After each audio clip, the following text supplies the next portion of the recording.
አሰላሙ አለይኩም እንዴት ናችሁልኝ? እኔ ደህና ነኝ አልহামዱሊላህ። ከኢድና ከረመዳን በኋላ እንግዲህ በአዲስ ቪሎግ መጥቻለሁ። ዛሬ ከ3 ቀን እረፍት በኋላ ወደ ስራ ገብቼ ነበር። ከዛ መልስ ደግሞ ያው ባለቤቴም እየጾመ ስለነበር ለሱ አፍጥር ለማዘጋጀት ነበር ወደ ኪችን የገባሁት።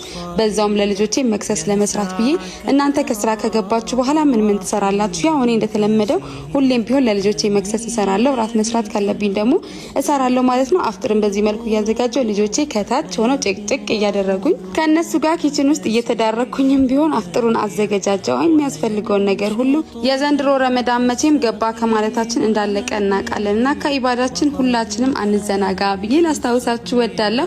ኦመርዬ ከትምህርት ቤት ከመጣ በኋላ ቁርአን ትንሽ እንዲቀራ አድርጌዋለሁ። ምክንያቱም በረመዳኑ ምክንያት ቁርአን ተዘግቶለት ስለነበር እስካሁንም ስላልተከፈተ እንዳይረሳው ብዬ እስከዛ ትንሽ እንዲቀራ ያደረኩት ነው። ያው የቤት ውስጥ መምህር እናት ናት፣ ኡስታዝ እናት ናት ቤት ውስጥ ብዬ ነው እንግዲህ የቻልኩትን እያደረኩኝ ነው።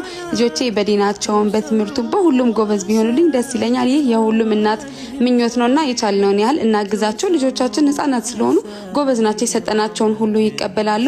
ከዛ አስጠናሁት፣ ኮሙኒኬሽን ቡኩን አየሁ ምናምን በቃ ከልጆቼ ጋር ነው ብቻ ያመሸሁትኝ። መግሪብ አዛን እስከሚል ድረስ ከነሱ ጋር ጥሩ ጊዜ አሳለፍኩኝ። ከልጆቼ ጋር የማሳልፈው ጊዜ ለኔ በጣም ይለያል። ጥሩ ጊዜ ነው አልহামዱሊላህ ረቢል ዓለሚን። ይሄን ይመስላል እንግዲህ የኔ ቪዲዮ የሚመቻችሁ ላይክ፣ ኮፒ ሊንክና ሪፖስት ማድረግ አይረሳ።